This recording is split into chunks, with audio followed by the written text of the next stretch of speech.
Il va armer la frappe. Ils sont magiques les Monégasques. J'ai un scoop pour vous. La frappe croisée magnifique. Égalisation pour l'AS Monaco. Ce soir, je vais dire tout haut ce que tout le monde pense tout bas. Radio Diagonale, la web radio 100% rouge-blanche. Salut tout le monde et bienvenue pour la Gazette Mercato bilan donc du marché des transferts de cette fenêtre de janvier. Mercato donc qui s'est conclu lundi soir, lundi 3 février à 23h. Donc on a eu un petit mercato qui s'est prolongé de quelques jours par rapport aux dates habituelles, on va dire. On va évidemment évoquer le mercato de l'ASM, les recrues, les départs. Donc il n'y a pas beaucoup de recrues à noter, il y en a deux. En réalité, c'est Mika Biret, qu'on a donc déjà pu voir à l'œuvre, et Moatassem Al-Mouzrati, qui a été présenté ce mercredi à la presse. Il y a deux petits noms qu'on pourrait évoquer ensuite après, mais c'est des jeunes, donc on va pas forcément passer du temps dessus. Et au niveau des départs, on a eu 4 départs au final, 2 prêts et 2 ventes de jeunes joueurs. Donc on va aussi évoquer tout ça et on va l'évoquer avec Patrice. Salut Pat. Salut à tous. Alors, mercato réussi, mercato pas réussi? Un petit réussi. On va un petit peu se poser la question sur ça, évidemment, savoir si Monaco a fait un bon mercato.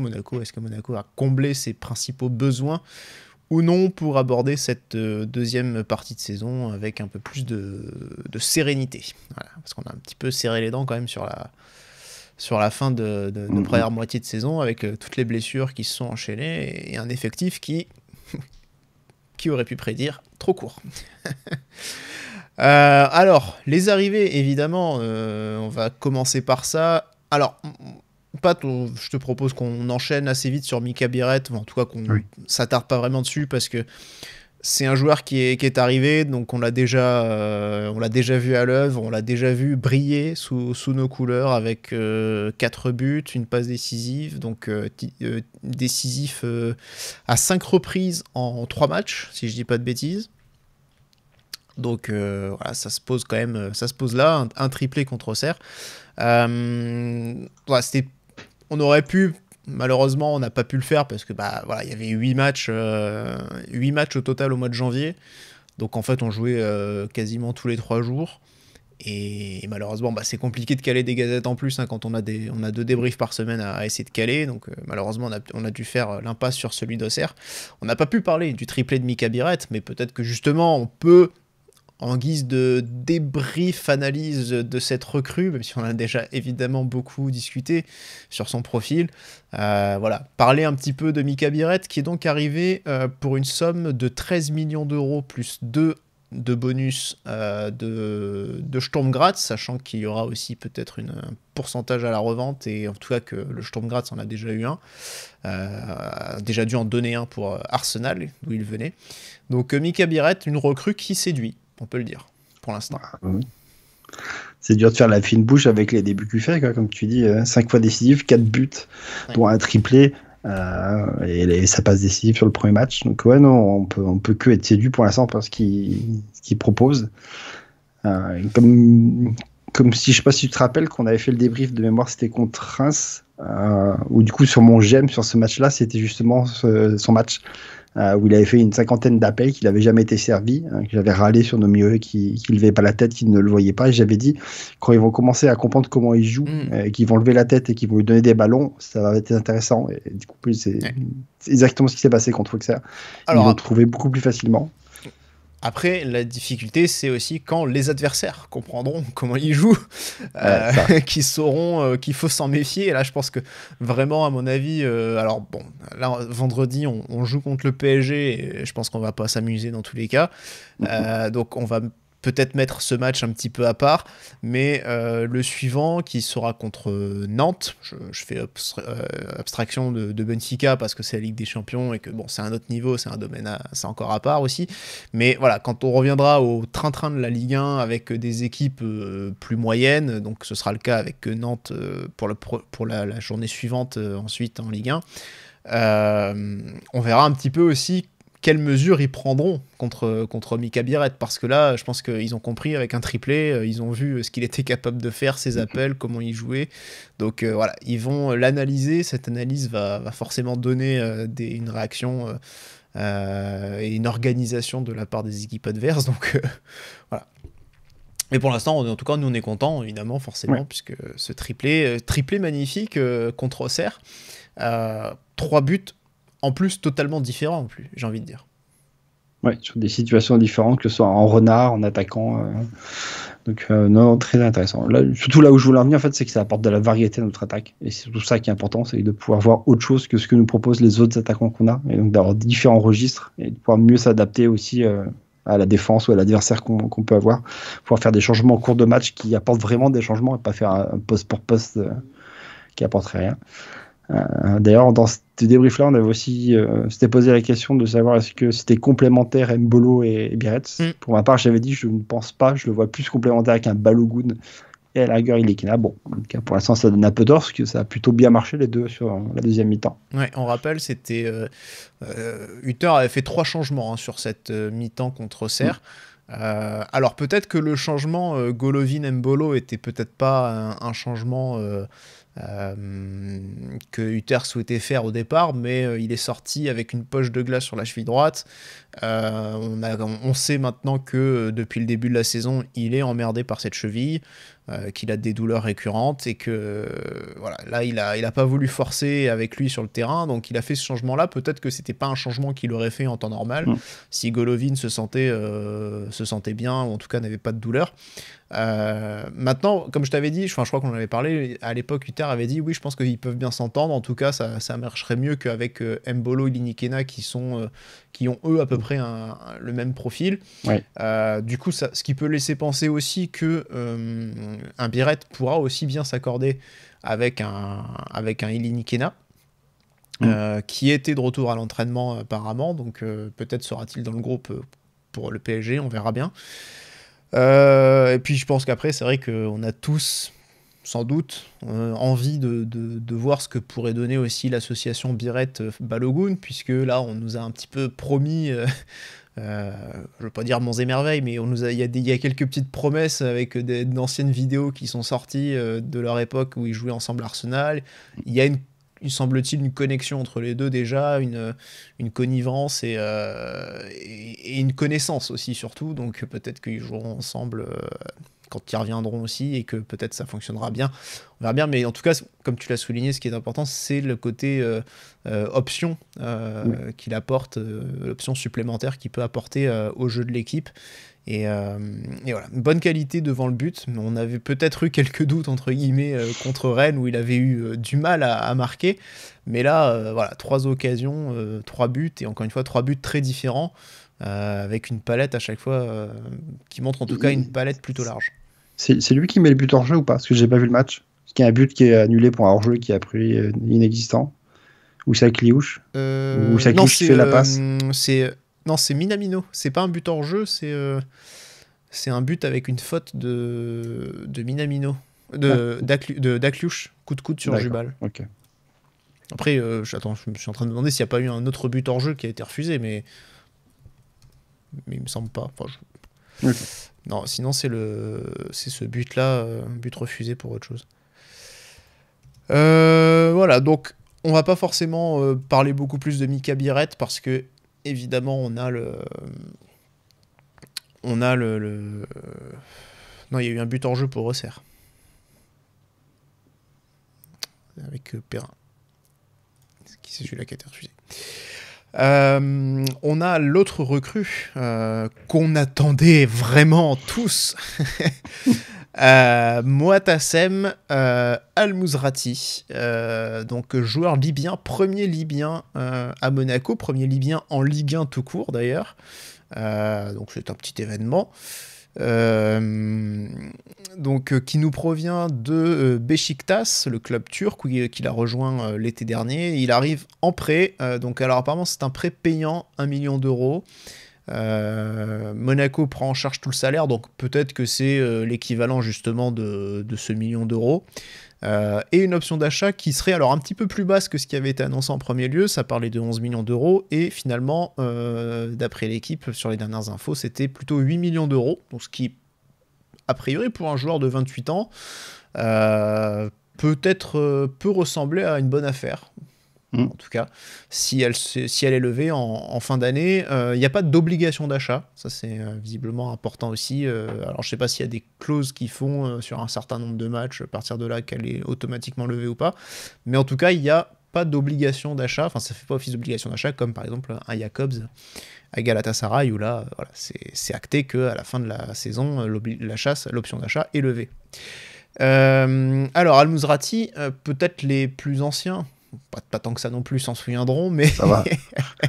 Ah bah, y en a qui l'avaient déjà oublié. On l'avait affronté contre Braga, un match magnifique de notre équipe. Alors le premier, ça allait, on avait quand même fait un bon match. On avait perdu, mais on avait eu des autres situations. Alors par contre, le match retour... non, c'était le match aller, je sais plus, à Louis II. Je crois que c'était le retour. Match dégueulasse, ça, par contre. Mais voilà, il avait joué, il avait été franchement bon au milieu de terrain. J'ai un peu revu des passages. Voilà, c'est un profil pour le coup assez défensif. Oui, pour une fois, on a enfin le 6 qu'on attendait. Ça fait un moment qu'on réclamait d'avoir un vrai 6 qui nous permette de jouer des fois en 4-3-3, avoir une vraie sentinelle devant la défense. C'est un profil qu'on n'avait pas. Donc c'est plutôt une bonne chose sur le profil qui a été choisi.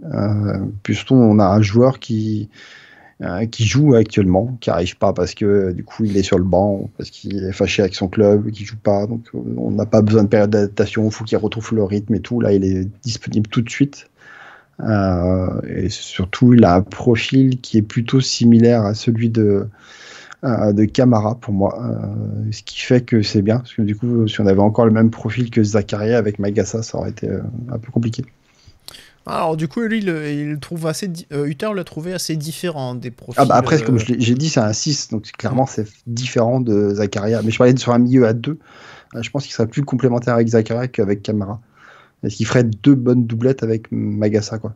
Je préfère voir jouer avec Camara qu'avec Zakaria qu'avec Camara, justement. Ouais.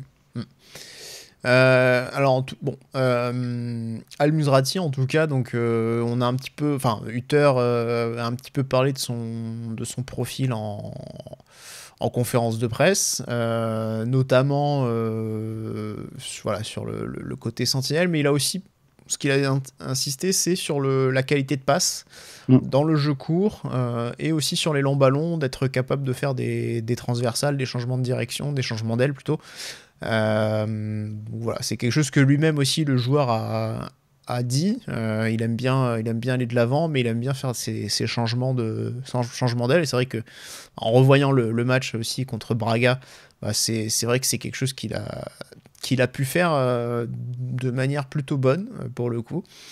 Donc voilà, c'est un bon joueur en tout cas qui arrive à Monaco, je pense, et comme tu disais, un joueur qui est tout de suite opérationnel parce qu'il a joué le week-end dernier encore avec Beşiktaş, donc c'est quelqu'un qui est en forme, qui est clairement voilà, qui a disputé la première moitié de saison sans problème. Il a joué 25 matchs, voilà, donc il n'y a aucun souci avec ça. Il y a l'expérience européenne, il a joué en Ligue Europa cette saison. Donc voilà, globalement, je pense qu'on peut tous être assez satisfaits de cette recrue. En tout cas, sur le papier. Il faut voir sur le terrain après. Bon, sur le profil, oui, plutôt. Après, j'avoue que je ne connais pas plus que ça, quoi. Donc je ne sais pas si ça va vraiment bien aller avec l'équipe. Faut le voir jouer maintenant, quoi. C'est un peu comme Biarritz quand il arrive. Tu sais pas, quoi. C'est-à-dire que Biarritz, c'est le temps de. C'est-à-dire Biarritz, en plus est assez jeune, mais lui, il est quand même un peu rodé, voilà, aux joutes européennes, au championnat. Alors championnat européen, au Portugal notamment, mais c'est vrai que la Ligue 1, ce sera peut-être une autre paire de manches, mais bon, sur la dimension athlétique, je pense pas qu'il soit largué à ce niveau-là. Mais... Non, puis on aura vu le bestiau que c'est, ça n'a pas l'air d'être le souci principal. Je pense aussi. Ouais. Non, mais par contre, si vous n'avez pas vu, je vous invite à regarder l'analyse qu'a fait Datascout sur lui. Alors, c'est comparatif par rapport aux autres joueurs de la D1 turque. Mais clairement, comme tu le disais, tout ce qui est passe en avant, passe longue, passe progressive, faire avancer le jeu par la passe, il est vraiment très très fort et fait partie des meilleurs milieux de terrain turcs là-dessus. Par contre, côté faire la course progressive, avancer avec le ballon, il fait partie des pires joueurs. Donc a priori, c'est quand même un joueur qui est très très statique, quoi, qui ne bouge très très peu, pardon. Pour moi, on est vraiment sur le joueur qui fait le relais entre la défense et l'attaque, qui va être là pour lancer nos milieux. Donc c'est plutôt une bonne chose, que là encore, c'est un profil qu'on n'a pas. Sinon, on peut voir aussi très bon dans les duels aériens, parmi les meilleurs là aussi. Très intéressant aussi, ça peut encore plus nous aider. Bon, offensivement, sur les corners, on n'est déjà pas mauvais, mais si défensivement, ça pourrait un peu nous aider aussi, parce que mine de rien, on prend quand même pas mal de buts ou d'actions très dangereuses sur les corners. Donc c'est bien qu'il vienne nous aider. Il se portera vers l'avant sur les corners offensifs, ou est-ce que justement, comme tu parlais d'un peu de joueurs peut-être pas très mobiles, rester peut-être plutôt à l'arrière pour soutenir un peu la défense en cas de contre-attaque, je sais pas. On verra. C'est intéressant de voir qu'il a il est vraiment un profil qui est très très bon dans la passe, mais par contre il a quand même très peu de passes décisives. Donc ses qualités doivent être, à mon avis, plus, comme tu disais, d'orienter le jeu sur les côtés, lancer les attaques, être plus, à mon avis, être l'avant-dernier passeur que vraiment faire la dernière passe pour lancer l'attaquant, comme le font beaucoup Camara ou Zakaria, qui aiment beaucoup trouver dans la profondeur à nos trois attaquants. Ouais. On n'a pas fait de débrief sur Auxerre, donc on n'a pas fait de prono justement pour Paris. Ce qui donne l'occasion de rappeler que les pronos de Monaco-Auxerre n'étaient pas bons, que ce soit pour moi ou pour Adrien. Adrien n'était pas loin, il avait Biret buteur et passeur. On a juste eu Biret buteur.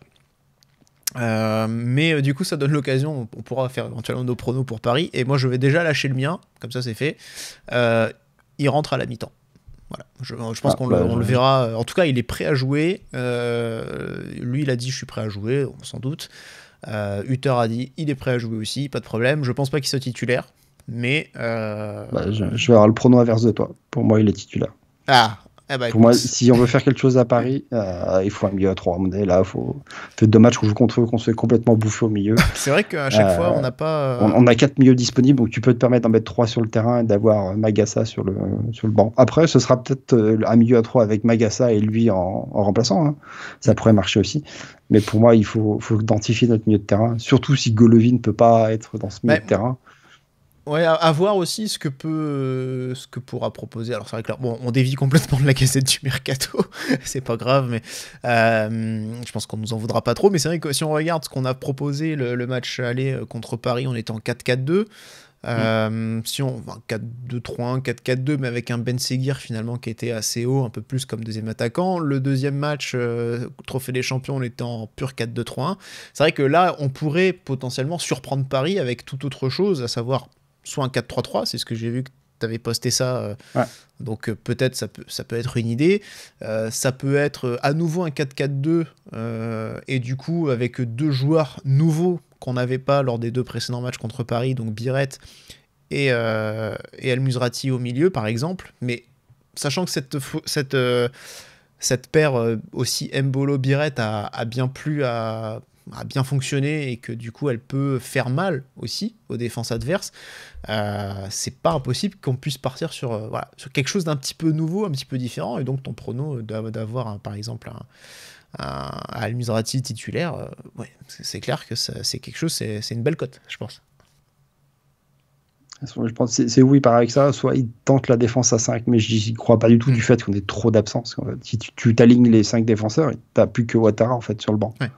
Et ça laisse trop peu t'as pas de solution, quoi. Et puis effectivement avoir un profil aussi peut-être un peu plus défensif pour mieux protéger la défense, qui est pas forcément très sereine, Kerrer, Salissou, ils se sont fait un peu ouvrir là ces dernières fois, après Aston Villa, disons que entre l'Inter, là 2 buts aussi encaissé contre Auxerre, il n'y a pas forcément une grande sérénité derrière, donc peut-être il serait tenté aussi de le mettre directement pour un peu plus muscler le milieu et protéger un peu mieux la défense. Donc c'est pas impossible, mais voilà, on va retenir en tout cas ces petits pronos. Voilà, donc je pense qu'en tout cas, c'est une bonne recrue qui va apporter aussi un petit peu de concurrence et de densité à ce milieu de terrain qui clairement en manquait cruellement. Alors, par contre, un autre sujet, c'est qu'on a pris quand même ce joueur Al-Musrati vraiment à la toute fin du mercato, parce que qu'est-ce qu'on a galéré pour trouver ce milieu de terrain. Au final, j'ai noté 12 noms quand même qui ont été alors soit pistés, soit proposés à la SM. J'imagine que proposés, il y en a eu beaucoup plus. Le proposé, c'était Joris Chotard. Parce que bon, Montpellier lui cherche, ça fait 2 ans que Montpellier lui cherche une porte de sortie. Mais sinon le reste c'était des pistes où a priori Monaco était intéressé. J'imagine que des propositions de milieu de clubs qui voulaient peut-être refourguer des mecs qui jouaient pas, je pense qu'il y en a eu un sacré paquet.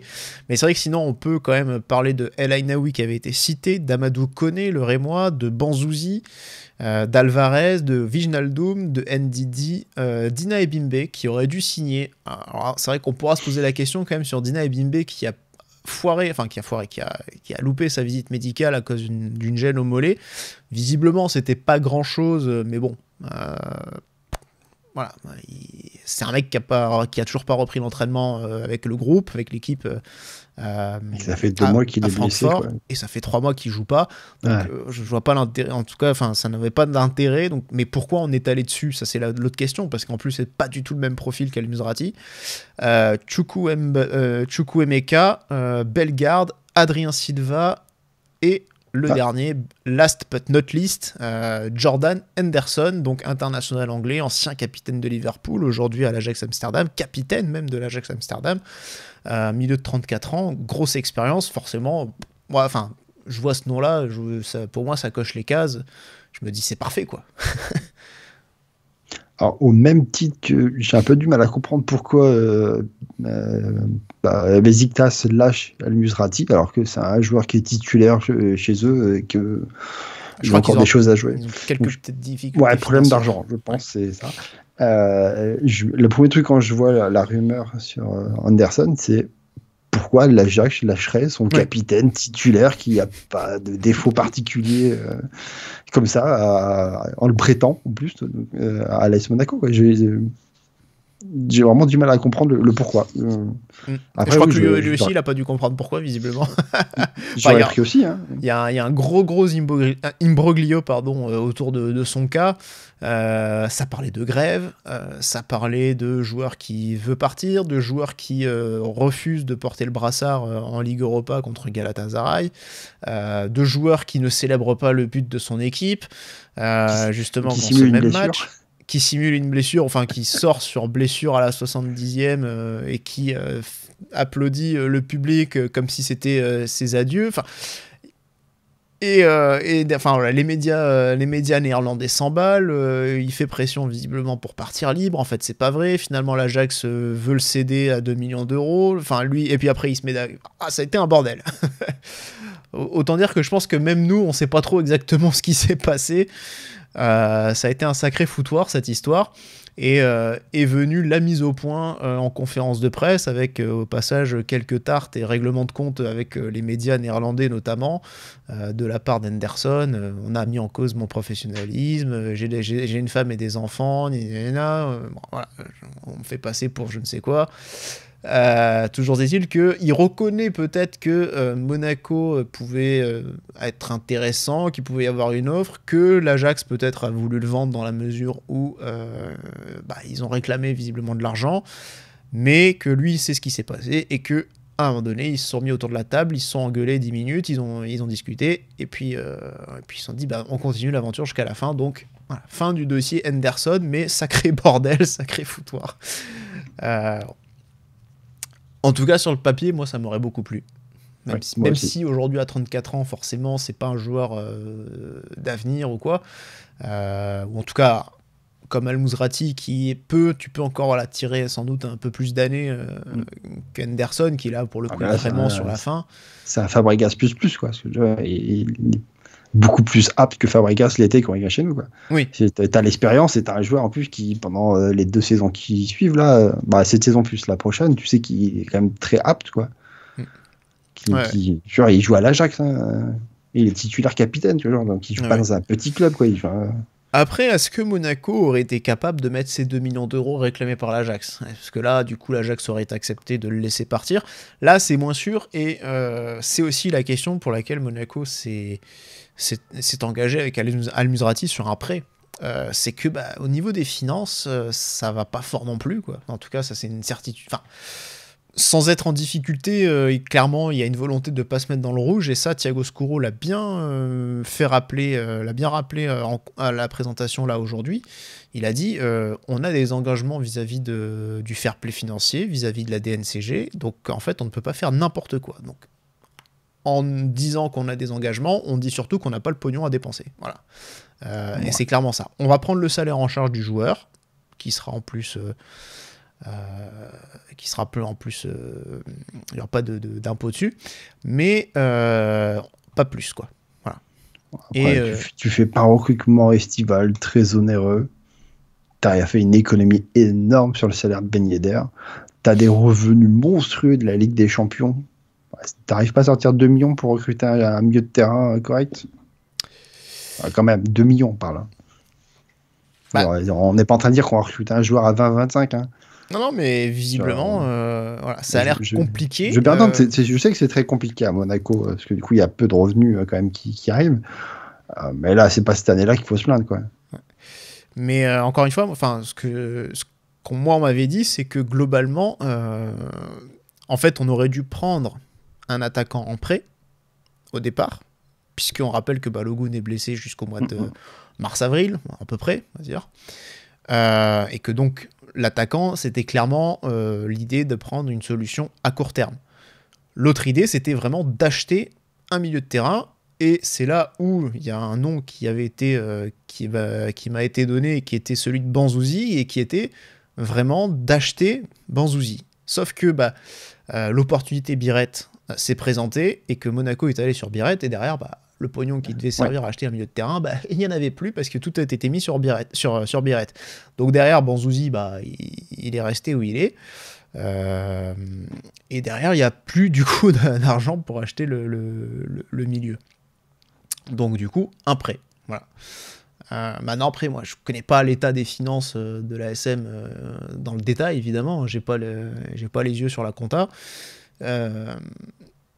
Mais effectivement, je peux comprendre que ce soit d'être un peu sceptique de ne pas avoir d'argent pour acheter un milieu de terrain, en tout cas d'avoir 2 millions, comme tu dis, à dépenser pour acheter par exemple un joueur comme Henderson. Ça peut paraître surprenant à entendre. Voilà. D'autant plus surprenant, si je puis dire, qu'il y a eu des ventes du côté de Monaco. Transition, évidemment. 2 joueurs ont été vendus, donc Elliot Matazo et Krislin Matsima. Pour Matazo, donc c'est un transfert sec, c'est-à-dire que c'était pas comme Matsima une option d'achat qui a été levée de manière anticipée. Donc Matazo qui devrait rapporter environ 3-5 millions, c'est selon les bonus, etc. Est-ce qu'on peut parler de belles ventes pour Matazo ? Je sais pas, je pense qu'on a tous... Non, vente correcte. On a tous vu à un moment donné peut-être l'idée qu'il pouvait rapporter un peu plus, en tout cas que son potentiel peut-être pouvait permettre d'aller un peu plus loin et d'être un peu mieux vendu, mais visiblement, ces dernières années ont été compliquées. Tu le fais pas jouer, donc après c'est dur de peut-être le montrer, de faire voir. Si un joueur joue pas, il perd de la valeur. Ouais, voilà. Donc on a fait ce qu'on a pu, on a quand même réussi à gratter quelques millions. Visiblement, il partait plutôt pour Nantes, en tout cas il penchait plutôt pour Nantes au départ, sauf que Nantes n'avait pas non plus les ressources financières pour aller, en tout cas pas forcément en termes de priorité, les mettre là-dedans, parce qu'ils ont dépensé pour d'autres joueurs, mais pour un joueur comme Matazo, c'est vrai que c'était peut-être pas forcément la priorité de lâcher 3 millions dessus. Donc Hull City l'a fait, donc voilà, bonne continuation à lui pour sa carrière anglaise, voilà, joueur qui n'aura malheureusement jamais confirmé à Monaco, quoi. Non. Tu sais combien de matchs Il a joué? Non, ça, j'ai Ouais. pas regardé. Non, pas. Ouais, il y en a quelques-uns hein, quand même. Ah oui, au final, je pense qu'il y en a bien 70, quelque chose comme ça, non?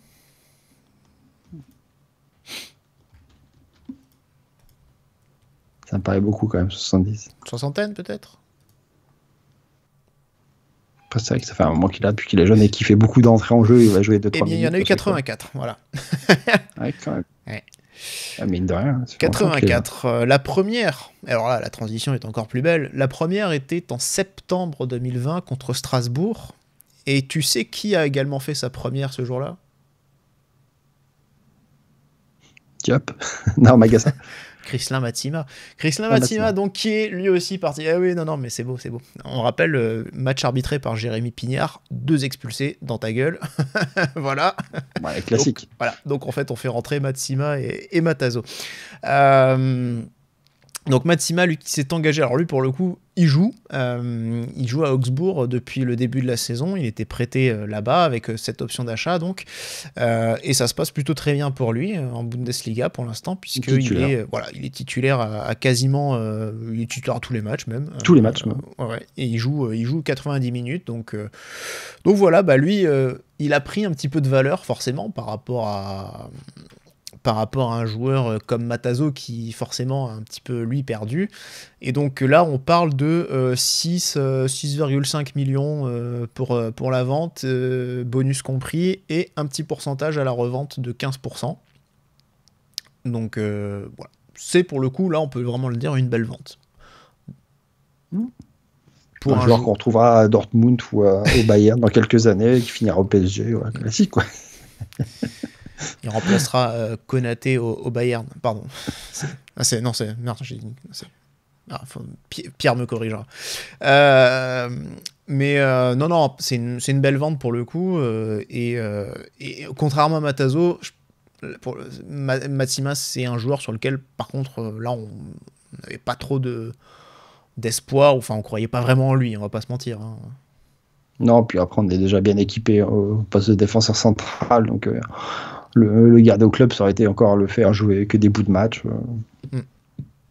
Oui, non, clairement, il n'avait pas d'avenir au club. Donc, bah, c'est pareil, on va lui souhaiter le meilleur pour la suite. Et qui s'éclate bien en Bundesliga. International espoir également, hein, Matsima, donc peut-être qu'il jouera aussi l'Euro à la fin de la saison en compagnie de Magassa et d'Akliouche, peut-être, on verra. Il y a eu, en parlant de Magassa, il y a eu une rumeur de départ en toute fin de mercato, alors, à savoir une offre émanant de Wolverhampton qui aurait été transmise, et visiblement elle aurait fait un petit peu cogiter quand même les dirigeants, puisque ils auraient peut-être envisagé un échange avec Jean Reckner Bellegarde, donc ancien Strasbourgeois. Avec Moutinho, t'as dit, c'est ça? Non, il est parti, il est à Braga. Il est à Braga, oui. Ouais, mince. Donc, après Braga, tu vois, ils ont lâché Al-Mouzrati pour prendre Moutinho derrière, tu vois. Pour avoir Moutinho. Non, mais voilà. Donc, il y avait potentiellement une petite monnaie d'échange à faire pour Magassa. Je sais pas si toi, t'aurais voulu faire que cet échange ait lieu, par exemple. Je sais pas. J'avoue que moi, j'aurais pris. Ah ouais? Non. Dans le rôle qu'il va avoir maintenant, il passe 4e dans la rotation, c'est très bien. Je trouve au milieu de terrain, ça lui permet encore d'avoir du temps de jeu et de pouvoir progresser. Et de voir, comme j'ai déjà dit dans d'autres débriefs, je vois des fois de très très bonnes choses de sa part. Et pour moi, voilà, ça demande encore à être vu. Pour voir s'il peut encore arriver à évoluer. Oui, on est d'accord qu'il a fait des bonnes prestations hein, cette année, mais il y a eu aussi des creux. Alors c'est normal, c'est logique, c'est un jeune joueur, mais c'est vrai que j'ai du mal à voir un plafond très élevé chez lui. Je suis pas sûr que ce soit vraiment une bonne... voilà. Sur quelqu'un sur qui on pourrait compter dans les années à venir. Pardon. J'ai encore du mal à en faire, par exemple, un titulaire fiable, indiscutable dans les années à venir. Voilà, j'y crois pas trop. Qu'il soit capable d'exploser un peu comme un Akliouche, par exemple, d'arriver à maturité comme ça, en tout cas un peu plus de maturité, et d'être capable d'être constant dans un niveau assez haut, assez élevé. J'ai beaucoup de mal à l'imaginer. Donc après, encore une fois, je peux évidemment me tromper, Mais voilà, j'y crois pas beaucoup. Donc je pense qu'un Bellegarde, sans avoir non plus pareil un plafond très élevé, je pense qu'il a quand même un peu plus cette constance et ça aurait été une très bonne option, je pense, à rajouter au milieu de terrain à la place. Voilà, je pense que ça aurait été un renfort vraiment si on avait fait ce mouvement-là. Après, c'est pas très grave, hein. Encore une fois, je pense que le fait qu'il y ait quand même un troisième milieu qui soit un peu plus fort aussi, qui est arrivé, c'est quand même déjà une très très bonne chose. Donc enfin, ça y est, j'ai envie de dire, on est là où on aurait dû être au milieu de saison, au début de saison, avec trois milieux, en tout cas 2 milieux d'expérience qui ont du bagage, un milieu très prometteur avec Camara, un autre de l'académie en rotation qui est Magassa, qui a le temps de se faire aussi des dents. Voilà, c'est clairement ce qu'on aurait dû avoir en début de saison. Ouais. Thiago Scuro s'en est rendu compte un peu tardivement. C'est ce qu'on a dit, hein. Début septembre, on a dit il nous manque un attaquant, un milieu. Ben Yedder et Fofana n'ont pas été remplacés. Bon, bah, on est allé chercher des remplaçants enfin. Mais alors du coup, est-ce que Mercato réussit? C'est un petit oui. Je dis petit oui parce que du coup, tu es allé chercher là où il te manquait des joueurs. Tu n'es pas allé chercher des joueurs complètement inutiles. Hein. Tu as quand même des joueurs qui ont un petit CV qui jouent en plus et qui arrivent directement disponibles, donc tu perds pas trop de temps. T'es pas non plus sur des paris sur l'avenir avec, c'est pas comme si on avait recruté Inikena, quoi. T'es quand même sur des joueurs quand même plus avec un peu plus de bagage. Après, l'a dit, hein, on s'est rendu compte que l'effectif était un peu trop jeune en début de saison. Après, puis tu joues la Ligue des Champions, quoi. Il écoute pas Radio Diagonale. Ouais, ça c'est sûr. Après, bon, d'un autre côté, tu as perdu Matazo, donc tu as encore perdu un élément au milieu de terrain, donc tu t'es pas non plus... Ouais. Après, Matazo a joué 7 bouts de match. Ouais.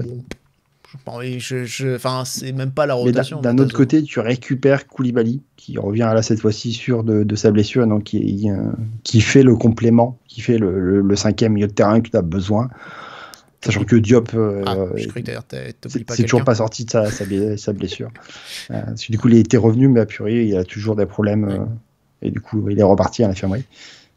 Donc, bon, voilà. Ouais. Mais bon, moi, je trouve, en tout cas, Matazo, pour moi, il compte pas vraiment dans l'équation. Parce que, dire comme quatrième joueur... Non, mais t'as besoin quand même d'un cinquième oui, mais au milieu, final, on l'a vu, hein. Il a joué. Hein. Ça doit être... a priori, c'est censé... Alors, c'est pas Diop qui, du coup, est blessé, mais c'est censé, en tout cas, être tenu par un Diop ou par un Koulibaly. On savait que Koulibaly, en plus, reviendrait de blessure à peu près au niveau du mois de janvier, enfin décembre, janvier. Après, le temps de revenir, ça sera peut-être plus février, de pouvoir enchaîner un petit peu les matchs, ou en tout cas de pouvoir enchaîner, de retrouver les terrains. Alors peut-être qu'il le fera avec le groupe élite pour le coup. Il a déjà fait avec le groupe élite, mais peut-être qu'il pourra rejouer aussi avec eux. Mais voilà, je pense que c'était... Pour moi, Matazo comptait pas vraiment dans l'équation à partir de... il a joué 7 bouts de match, il a été titulaire 2 fois, il est sorti assez vite, ou alors il a été titulaire quoi, contre Union Saint-Jean. Non mais voilà, bon, c'est quand même le match anecdotique. Quoi. Dans un groupe, tu as besoin de ce genre de joueurs aussi. Oui, mais je pense que je veux dire, tu les avais déjà a priori. Après, donc tu vois, pour le coup, ça servait à rien qu'il reste. Quoi, il aura encore moins joué que maintenant. Oui, bien sûr. Mais bon, apparemment, tu m'as dit qu'il a déjà marqué avec Hull City. Ouais. Donc c'est l'éclate, tout va bien. En jouant mi-offensif. Voilà. Donc tu as un profil un peu plus comme le faisait jouer Thierry Henry à ses débuts. Ouais, très haut sur le terrain. Non, je confonds de joueurs qui faisait jouer milieu gauche. C'était pas Matazo? Alors, non, je t'ai dit qu'il a été lancé par Kovac contre Strasbourg. Ah d'accord, non, je confonds avec un autre joueur, un jeune qui jouait justement offensif alors qu'après il a fini... Romain Fèvre? Non. Massengo? Peut-être Massengo, ouais. Peut-être je confonds avec Massengo qui l'a fait jouer très haut sur le terrain. Massengo cet hiver, on aurait pu le prendre. Hein.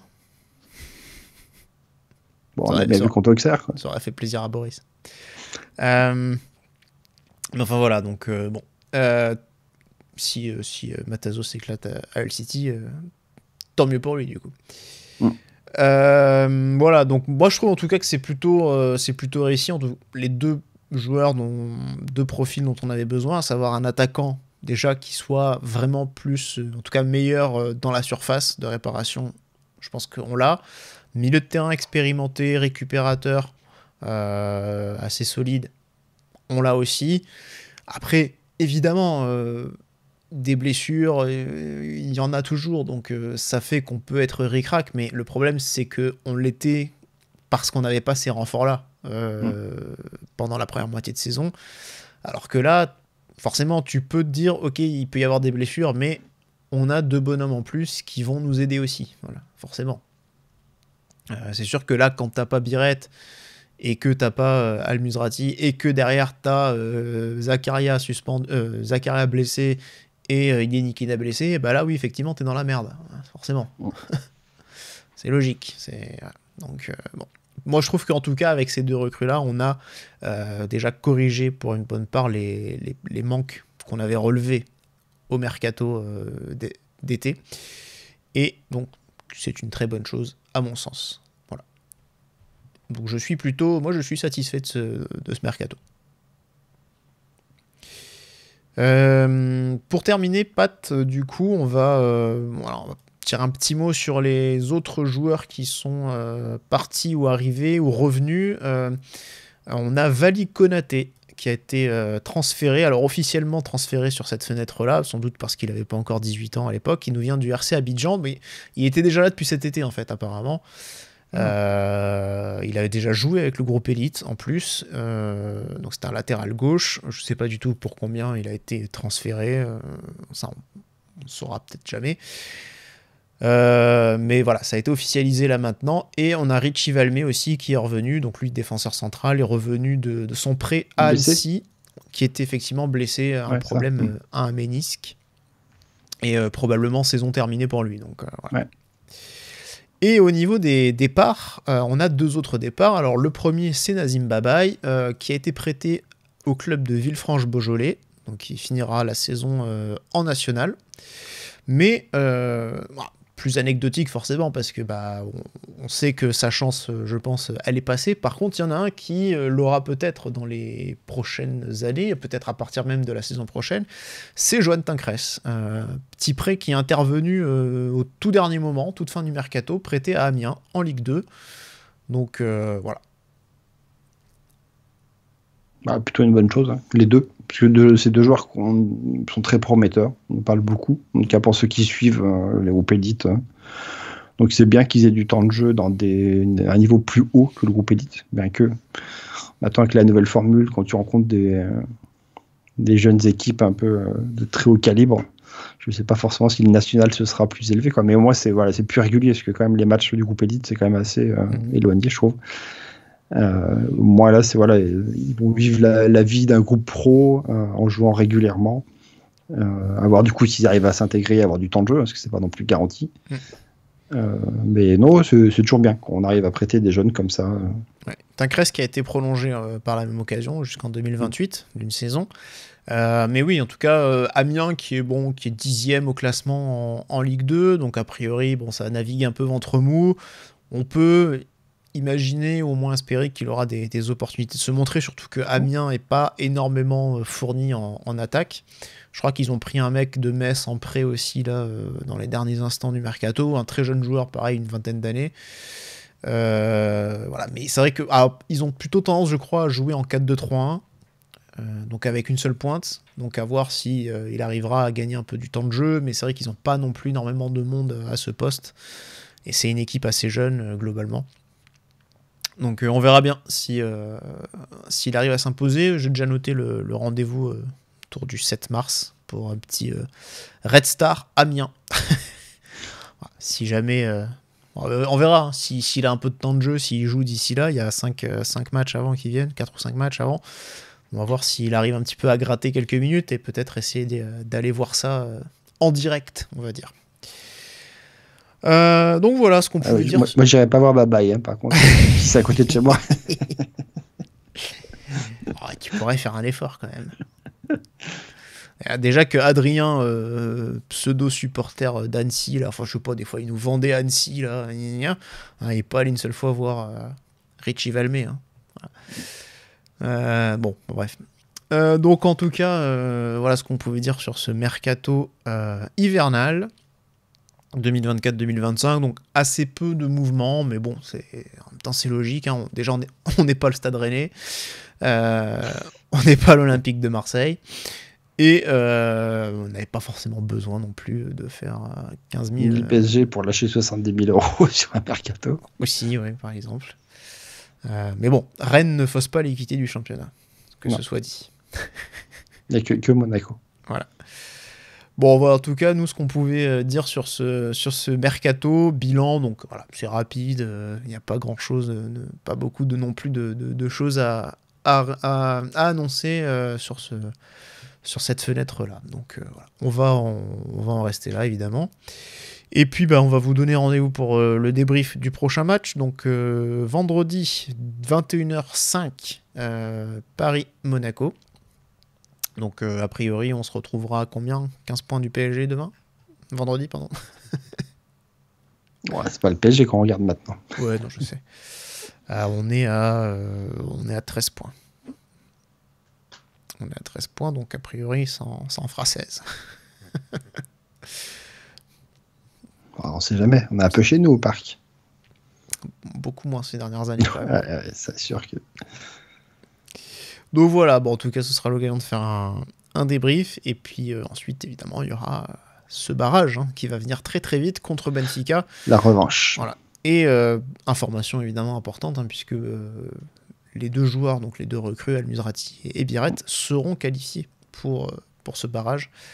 Donc ça, c'est important de pouvoir compter sur ces recrues-là pour la deuxième moitié de saison, en tout cas pour la suite de la compétition, pour espérer évidemment se qualifier pour les huitièmes de finale, qui seront donc ensuite contre Liverpool ou Barcelone. Voilà. Dans tous les cas, ça fera... Deuxième en revanche. En tout cas, si il y a qualif, ça fera une belle affiche. Je pense qu'on sera heureux. Je pense qu'on préférerait peut-être tous Liverpool parce qu'on les a pas encore joués. Je pense que beaucoup de monde serait content d'aller à Anfield. Beaucoup de monde aussi serait content d'aller à Anfield. Après, je pense qu'aller au Camp Nou, c'est quand même sympa aussi. Oui, bien sûr. Donc, quoi qu'ils ont réintégré le Camp Nou ou pas encore ? Non, pas encore. Hein. Ah, peut-être pas. Ils sont toujours au Louis Compagnie, au Stade Olympique. Donc, on a de bons souvenirs. Je sais plus. Je crois que c'était pas loin d'être fini les travaux au Camp Nou. Bon, en tout cas, voilà. Dans tous les cas, ce sera deux belles affiches avec sans doute très peu de chances de passer. Mais déjà, concentrons-nous, prenons les choses dans l'ordre. Benfica, parce qu'on le rappelle, on a perdu contre 3-2. Même si je pense qu'on a de bonnes chances à la maison de faire un résultat. Après, on verra le déplacement là-bas à Lisbonne, forcément, qui sera pas simple. Bon, en tout cas, merci Patrice. Merci à tous de nous avoir suivis. Et puis, on vous donne rendez-vous donc ce week-end pour le débrief de Monaco PSG. PSG Monaco, plutôt. Allez, salut à tous et Daguerre. Ciao, ciao. Et bisous.